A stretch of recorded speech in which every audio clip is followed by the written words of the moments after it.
Huge win for Blake. Not Judge Lehman approving Blake Lively's request for a protective order. Let me pretend I'm shocked by this news. Brian Friedman breaks his silence after not refiling Justin Baldoni's amended lawsuit. Fala com a gente, Gal, sou a Nath. E eu sou a Isa. O que a gente vai fazer aqui hoje? Hoje a gente vai atualizar vocês da briga que não acaba, né? De Blake Lively versus Justin Baldoni. Enquanto tiver atualizações, a gente vai fazer, porque não vai atrapalhar o flow desse canal, que tem vídeo praticamente todo dia. Mas, gente, tem tanta coisa que aconteceu, sim. O Justin Baldoni, é o que tudo indica, não vai emendar o processo. Ou seja, os 3 processos principais que ele estava movendo contra o The New York Times, a Blake e o Ryan, foram demovidos. E ele não vai perseguir mais nada, pelo menos nesse tipo de processo, nesse tipo de vara. A gente vai entender agora o que ele vai fazer, quais vão ser os próximos passos, a gente vai explicar pra vocês. E a Blake Lively agora se tornou a Virgínia 2.0, como a gente explicou no vídeo de ontem. Se você não viu, vai dar uma olhada.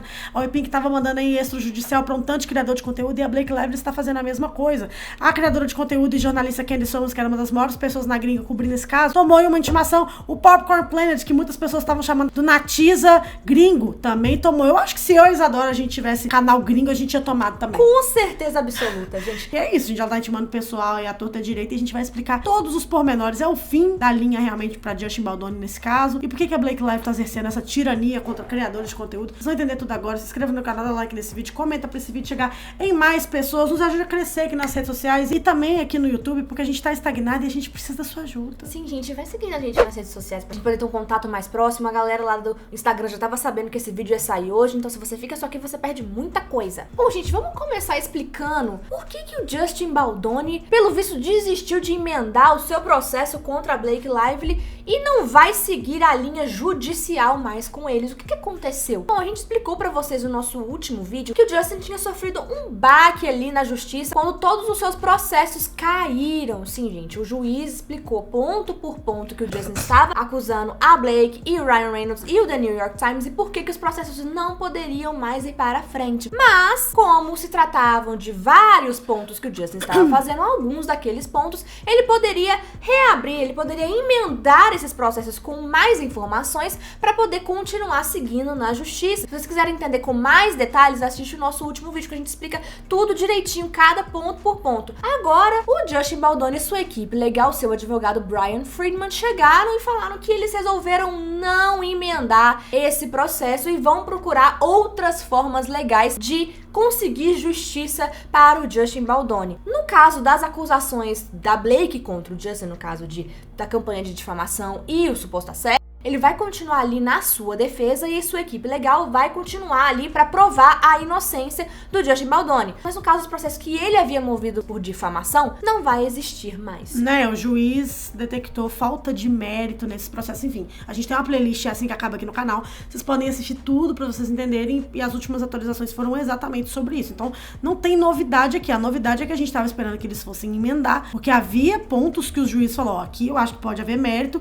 só tragam o processo diferente, porque o processo era todo embasado nessa coisa da difamação, da Blake Lively e o Ryan Reynolds terem se movido junto com o The New York Times de má fé contra o Justin Baldoni e tudo mais. E aí ele falou, ó, se você quiser falar dessa coisa aí, da Blake Lively ter sido tirana no set, dela ter, né, quebrado contratos como produtora do filme, a gente vê mérito aqui, mas vocês vão ter que mudar todo o processo, porque a forma como vocês escreveram todo esse processo que vocês moveram, não tem como a gente seguir com isso, já que tá muito baseado na má fé e na difamação. Mas eles decidiram por não emendar. Exatamente. O que o advogado disse foi o seguinte: Justin Baldoni é uma pessoa que quer ser inocentada, ele sabe quem ele é, o que fez e o que não fez. Ele quer que a verdade venha à tona no momento certo. Ou seja, eles vão continuar ali se defendendo do processo que a Blake moveu contra o Justin Baldoni. Agora vamos falar de fato deste processo que está sendo montado, que vai acontecer em março do ano que vem. Tem várias novidades que aconteceram nessas últimas semanas e coisas bombásticas que vão acontecer ainda essa semana que a gente vai explicar pra vocês. Primeiramente, gente, a gente acompanhou aí a batalha Blake Lively versus Taylor Swift no meio de tudo isso. A Taylor Swift vai ser intimada pra depor, não vai mais. Uma situação muito complicada. O Justin Baldoni e sua equipe pedindo pra ter acessos às mensagens trocadas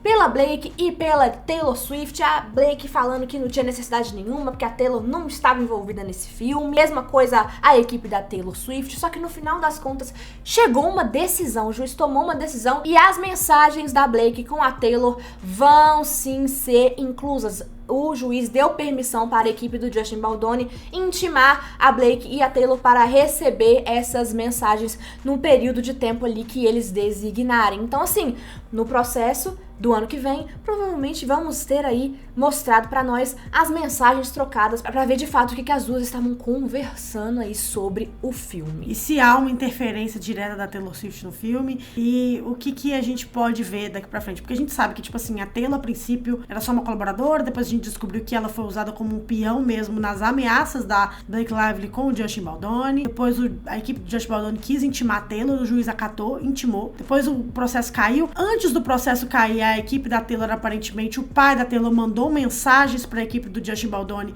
dizendo que ela estava sendo perseguida e ameaçada pela Blake Lively para se posicionar a favor dela publicamente, coisa que a Taylor não queria. E supostamente quando o Brian Friedman recebeu tudo isso que ele precisava de mão beijada da mão do próprio pai da Taylor, ele falou: a gente não quer mais intimar a Taylor, porque a gente conseguiu o que a gente queria. Só que agora o nome da Taylor voltou à tona, ou seja, que dia ruim pra Tree Payne, que é a pior da Taylor Swift, que faz de tudo e vive como um robô, transformando ela numa máquina, transformando ela numa pessoa praticamente sem sentimentos publicamente, onde a carreira dela é uma coisa que importa. Agora vendo que não tem o que fazer, ela vai ser de novo arrastada pra esse julgamento que vai acontecer ano que vem. Então, assim. E a Blake Lively vai depor, inclusive ela está prestes a dar um importante passo no processo judicial. Essa é uma parte extremamente importante desse processo, tá, gente? Porque a Blake Lively e os seus advogados, com os advogados do Justin Baldoni, já marcaram para quinta-feira, agora dia 17 de julho, o primeiro interrogatório da Blake, o primeiro depoimento que ela vai dar oficialmente sob perjúrio. Perjúrio é o quê? Você não pode mentir. Se você mentir, você está indo contra a lei. E você pode ser processado depois se você estiver mentindo. Ou seja, pela primeira vez nesse caso todo, a gente vai ver a Blake tendo que falar e responder perguntas dos advogados do Justin Baldoni sem poder mentir, tecnicamente falando. Então, é um momento muito interessante que a gente vai ver acontecendo agora. E a gente tem toda uma treta que tá acontecendo, que aconteceu principalmente nesses últimos dias, envolvendo esse depoimento da Blake. Porque, primeiramente, gente, esse depoimento aconteceria no escritório de advocacia da equipe legal do Justin Baldoni, já que são eles que vão interrogar a Blake. Então, ela iria até eles e essa seria a configuração. Mas a Blake não quis dessa forma e sua equipe entrou com uma ordem pedindo uma proteção judicial. O que aconteceu? Segundo a Blake e a equipe dela, o Justin está querendo tornar este caso um espetáculo público. E a equipe dela, para poder embasar essa frase, trouxe uma fala do Brian Friedman, o advogado do Justin, de alguns meses atrás, falando que o primeiro depoimento da Blake tinha que ser no Madison Square Garden, vender ingressos para todo mundo ver e transferir o dinheiro para instituições que tratam de vítimas de violência doméstica. Então, falando que o Justin tá querendo fazer todo um espetáculo público desse depoimento e que vai estar cheio de paparazzi na rua e ela não quer se sujeitar a isso pela sua própria segurança pessoal e pela imparcialidade do processo. Obviamente, a equipe do Justin Baldoni também entrou com um pedido pedindo pro juiz não acatar essa decisão, falando: olha, é um interrogatório que deveria ser nosso, a gente deveria escolher esse lugar pela lei, e a Blake está querendo usar o seu status de celebridade para poder mover as patinhas aqui dela na justiça, manipular a justiça. No final das contas, o juiz recebeu as duas cartas e resolveu escolher pelo lado da Blake Lively. Então, assim, gente, foi uma grande vitória dela neste momento e ela vai poder escolher onde vai ser realizado este depoimento. Além disso, ela também solicitou que fosse dado a ela uma lista das pessoas que estariam lá presentes para esse depoimento do lado do Justin Baldoni até hoje à tarde, para ela poder se preparar. Ou seja, basicamente, ela foi uma grande vitória, tá, gente? Porque ela vai estar num lugar Ela só muito mais ganhou, na confortável. verdade, até agora. É, a Blake Foi Lively... uma grande vitória. Nunca houve uma derrota pra Blake, na verdade. Exatamente, judicialmente falando, porque com a questão do público, eu acho que como Sim. o Justin Baldoni já chegou com uns processos com tanto de coisa pra gente... Eu acho que a maioria do público tá do lado dele, mas judicialmente falando, ele só perdeu até aqui, tá? Exatamente. Vamos assistir algumas pessoas explicando esse momento e até duas visões diferentes desse momento, porque tem gente que acha que, na verdade, isso pode parecer uma vitória pra Blake, mas olhando a fundo, pode ter sido também um tiro no pé. Vamos entender o que tá acontecendo. Huge win for Blake. Judge Lyman just said that she gets to choose the location of where she is going to be deposed, which basically means she's going to be deposed in her penthouse with her team there, and Justin is just going to have to deal with it. Not only that, Judge Lyman ruled that Justin's team gets to have access to a printer and computer while she's being deposed, like basically saying you're second-class citizens and Blake, the ball's in your court. So she is set up for a very comfortable deposition on Thursday. When I was deposed, I had to sit in a lawyer's office that was opposing counsel, and I had my attorney with me. It's basically like playing in a sports game at an away game.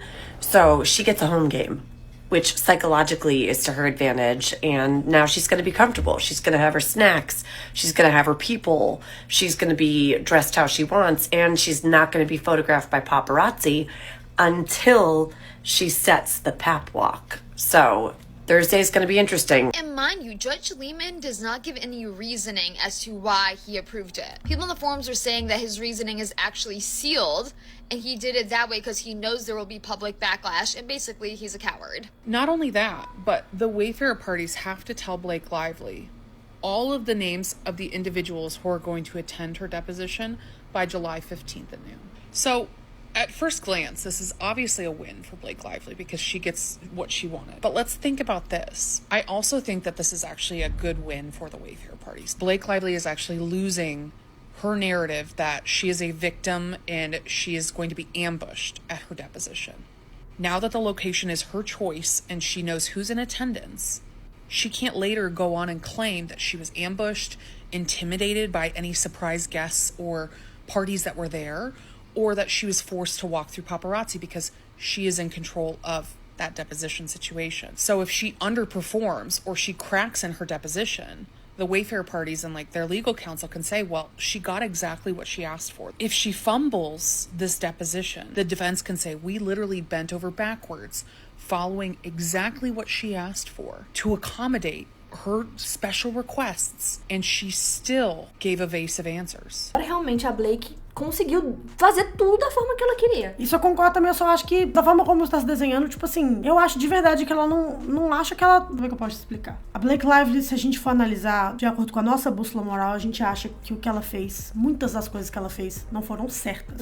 Só que você entende que, tipo assim, o que eu quero tentar explicar é que eu acho... A gente já sabe como é que a Blake Lively é, dentro dos recortes dela de privilégio, a forma como ela é, a sua personalidade, a coisa. Ela não agiu de má fé. Então não acho que vai ter alguma pegadinha, você tá entendendo? Tipo, o que acontece? Ela não entrou nesse filme achando que ela iria, tipo, tendo certeza que ela iria já com um plano de roubá-lo do diretor e eventualmente afundar o nome dele, deixar ele no basement. Sim. Esse que é meu ponto. Então, na cabeça dela, é igual uma pessoa que, tipo, não tá vendo que é racista. Tipo, que não é uma pessoa que chega lá, faz injúrias raciais na frente de uma pessoa com dolo. É a Blake Lively. A pessoa, ela tá cometendo um tanto de erro, mas ela não tá... Não consegue ver. Mas que é isso? Ela não é racista, tem um amigo negro. É tipo assim... A Blake é essa, então eu não acho que ela vai conseguir cair na pegadinha de nada que o Brian Friedman vai fazer, porque ela vai estar standing on her business. Exatamente. Standing on her truth. Isn't clocking to you.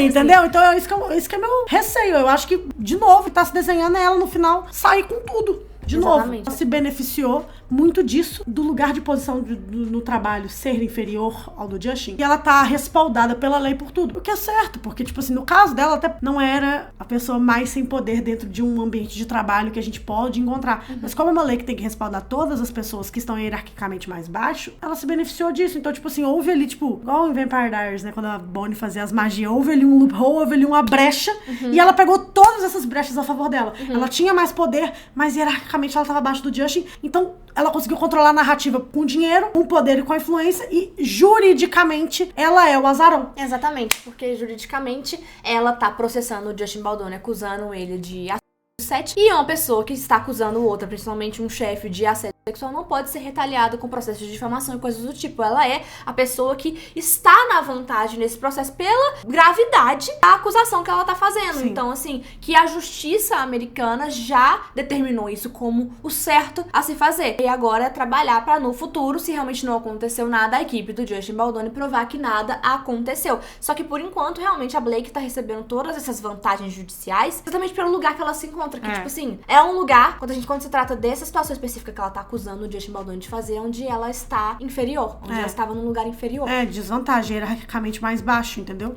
Então é isso, é uma brecha. Ela não tava hierarquicamente mais baixo que ele, bosta nenhuma. Não. Mas tecnicamente, sim. Então, aquela coisa, realmente, o que essa menina levantou é muito certo. Tipo, se ela cometer algum erro, a equipe tem essa carta na manga de dizer, mas gente, demos tudo pra ela e ainda se ela cometeu erros, vamos dar uma olhada no espelho. Só que erros que ela vai cometer que ela não cometeu até agora?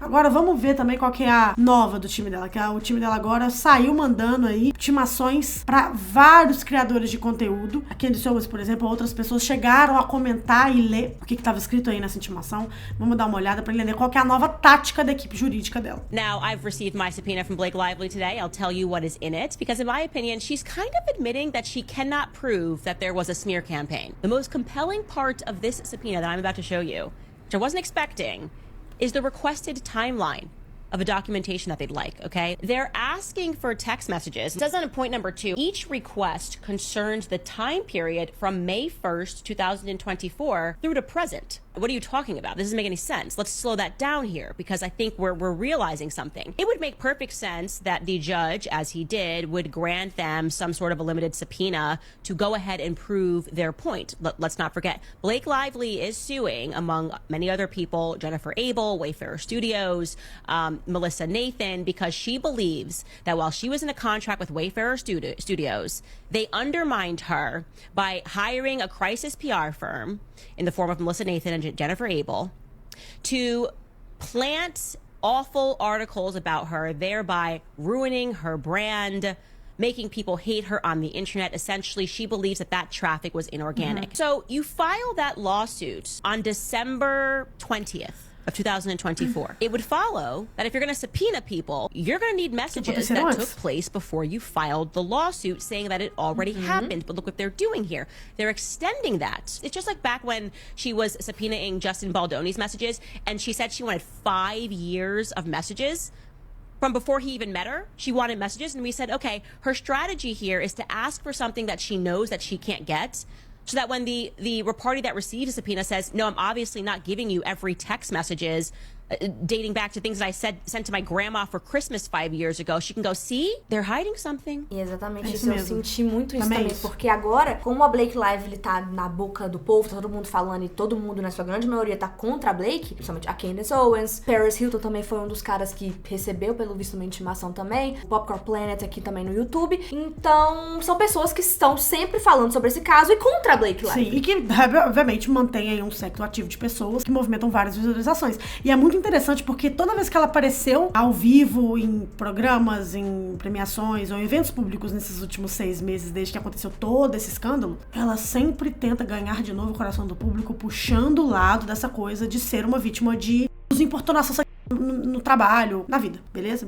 realmente. Coisa que ela já deveria ter feito desde a divulgação do filme, já que naquela época ela já era uma sobrevivente de importunação no trabalho, né? Beleza. Só que na hora que a gente vê judicialmente as movimentações no tabuleiro de xadrez, eles só se importam com a difamação, com a queda de popularidade dela, com os ataques que na cabeça deles foram orquestrados contra a marca Blake Lively. Uai, mas a acusação mais grave... Sendo que a acusação mais grave é onde ela tá tendo mais êxito e mais proteção judicial, é nesse lugar de ser hierarquicamente mais baixo do que o Wayfarer Studios, que tinha ali no gerenciamento e direção da empresa 2 homens que fizeram coisas horripilantes com ela, de acordo com o que ela conta. Mas o que a gente vê é uma preocupação muito maior com o brand e com o dinheiro. E de fato, gente, olha, se houvesse, na minha opinião, uma tentativa bizarra de atacarem a minha reputação, a reputação da Isa, aqui na internet, com o que a gente construiu nos últimos 6 anos, por 1 milhão de seguidores, eu também ia tentar me defender. Óbvio. Mas não se acima disso houvesse um crime de importunação sexual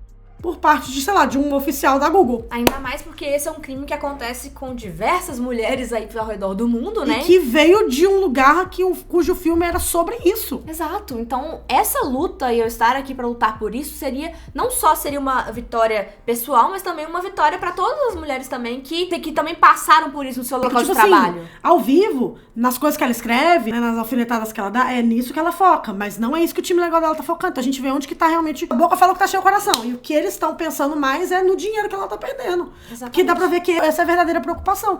Tanto que a headline do artigo do The New York Times era a smear campaign, tipo assim, a campanha de difamação que houve contra Blake Lively. O que, se aconteceu de fato, é justíssimo ela buscar justiça por isso, porque são 20 anos de uma carreira que pode ter sido alvejada a troco de nada. A gente até sabe que não é a troco de nada, porque eram clipes dela mesmo, ressurgindo pra morder ela no rabo anos depois. Mas, enfim, beleza, buscar justiça se houve realmente um movimento inorgânico pra isso acontecer e ser piorado, escalonado na vida dela. Mas se houve outro crime que é mais grave... Por que você não tá focando nisso, que é o principal, e não é a capa do artigo, não é essa? Outra criadora também no TikTok, gente, que recebeu uma intimação da Blake Lively e falou sobre isso no TikTok, foi a Lauren Neidig. Ela fez vários posts no Twitter que ela replicou no TikTok e ela falou muitas coisas, ó. Pretendo escrever minha própria petição para anular a intimação da Blake Lively para obter minhas informações do Google. Não vou fazer vaquinha para pagar honorários advocatícios, pois quero lutar contra isso sozinha com minhas próprias palavras. Se essa mulher quer atacar minha privacidade, eu vou enfrentá-la sozinha. Os ricos não deveriam poder arrastar pessoas aleatórias completamente não envolvidas para a ruína financeira por causa de honorários de advogados.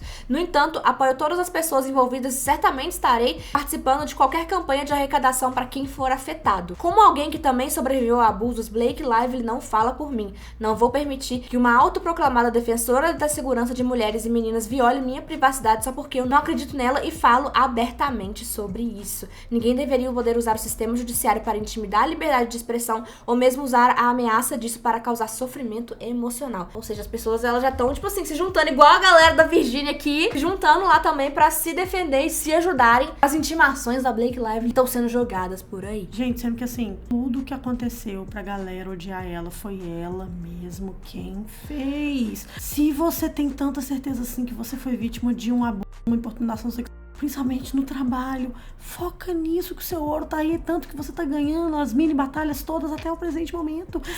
Larga o cadáver Deixa a campanha de difamação pra lá. de lado. Ninguém liga. Você sempre será uma mulher respaldada por ter 7.000 filhos com um homem que é querido e bilionário, threadwife. Você sempre vai ser uma loura de 1,80 m.